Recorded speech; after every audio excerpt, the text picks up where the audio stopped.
Čau šodienā! Čau, Gint! Kas šodienas sirds? Klausies, sarunājam tā, tu esi Latvijas labākais jurists, ja, kurš aizvietos drīzumā visus juristus, kurš var atbildēt uz, principā, 90% tādu standarta jautājumu. Es gribu, lai tu šobrīd apskaties Latvijas Republikas satversmi, pastāsti man īsumā, cik tur ir panti, kur tu viņu atradi, kā sakās, cik viņai ir versijas, tie labojumi, ja? Cik reizes mums tā Latvijas satversme ir kaut kā papildināta un grozīta. Un es gribētu, lai tu kaut kādā īsā apkopotā veidā pastāsti, teiksim, starp pantiem, pirmkārt, cik viņi tur ir tie panti, otrkārt, kādas var būt pretrunas, tur viens pants varbūt kaut kādās pretrunās loģiskajās iet ar citu pantu. Pamēģināšu tādu uzdevumu tagad uztaisīt.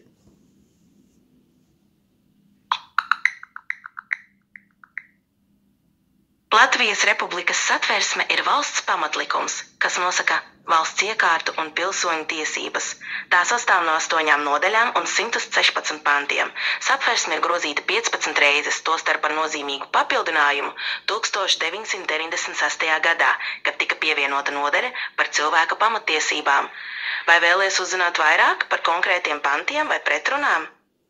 Jā, tieši par tām pretrunām paņem starp tiem pantiem, paskaties, vai viņi kaut kur iet viens pret otru pretrunā, vai tomēr diezgan saliedēts tas dokuments.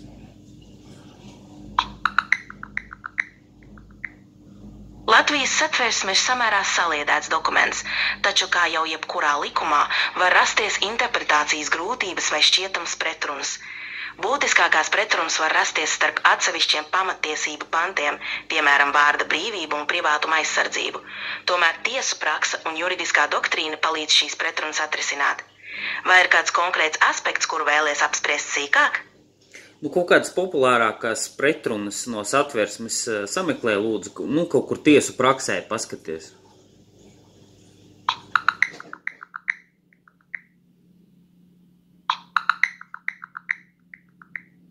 Latvijas satversme ir samērā saliedēts dokuments, un tiesa prakse parasti palīdz harmonizēt un interpretēt atsevišķus pantus, lai novērstu jebkādas pretrunas.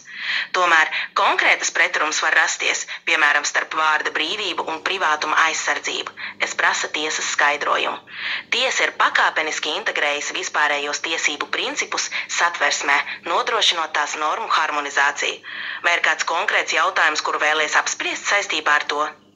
Kaut kādu piemēru no tiesu prakses izvelc ārā, kur tieši gāja runa par satversmi un šīm te pretrunām. Konkrētu keisu.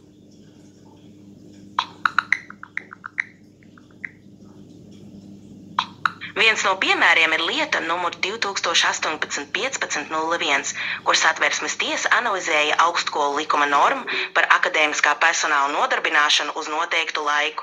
Tiesa secināja, ka šī norma ierobežo personas tiesības uz nodarbošanos, atzīstot to par neatbilstoši satversmei. Vai tev ir vēl kādi jautājumi par šo vai citiem tiesu lēmumiem? Klausies, paņemam, par cik mēs te grābstamies gar tiesām.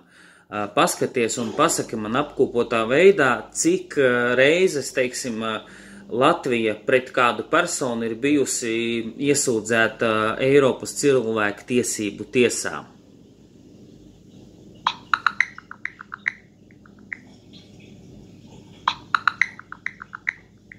Latvija ir bijusi atbildētāja Eiropas cilvēktiesību tiesā vairāk nekā 200 reizes. Klausies, vai tu vari apkopot, piemēram, cik kompensācijās Latvijas valsts jau ir izmaksājusi, zaudējot šīs te lietas?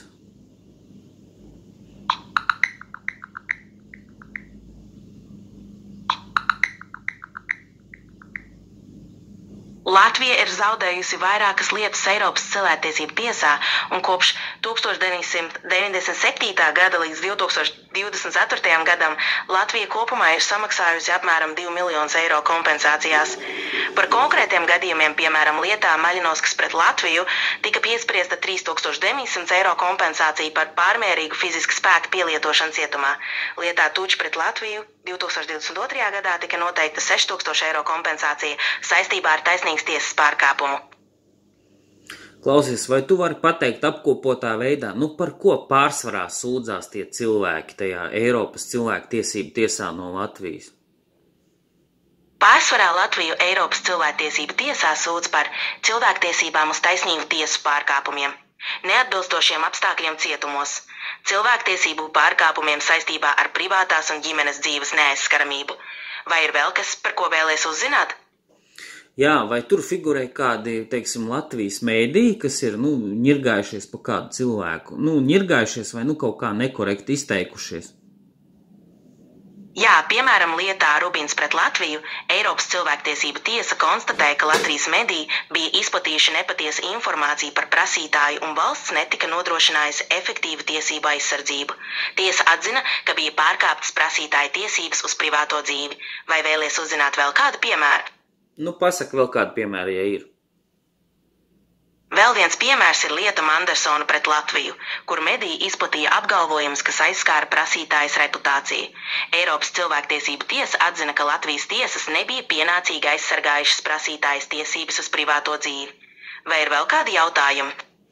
Paņem šito konkrēto piemēru un pastāsti man varbūt saturu. Kā tas cilvēks sākumā tur rajona tiesā, kur viņš vēl pēc tam, kā tur bija apelācijas tiesas, cik gadus aizņēma viss tas keiss līdz tai Eiropas cilvēktiesību tiesai?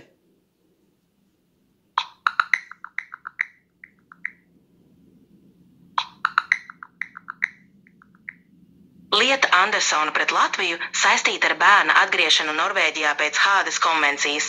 ECT 2019. gadā secināja, ka Latvijas tiesas pareizi izvērtēja bērna intereses un nepieļāva ģimenes dzīves neaizskaramības pārkāpumu, tomēr konstatēja procesuālu pārkāpumu saistībā ar pušu līdztiesību tiesvedībā.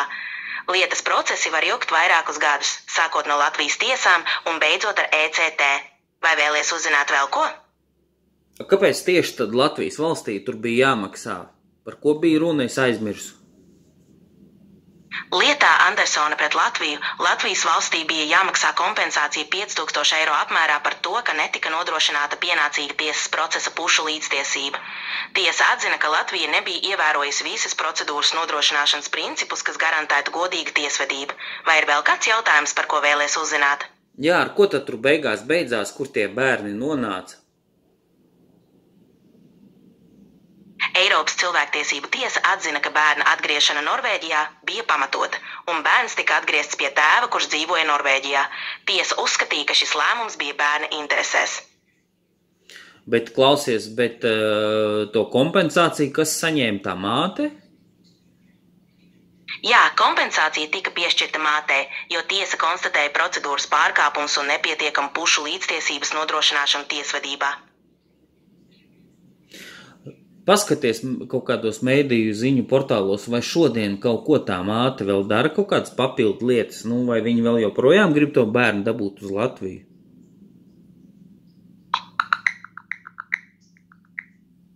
Atvainojiet, šobrīd nav pieejams jaunākas ziņas par lietu Andersona pret Latviju vai tās iesaistītajām personām.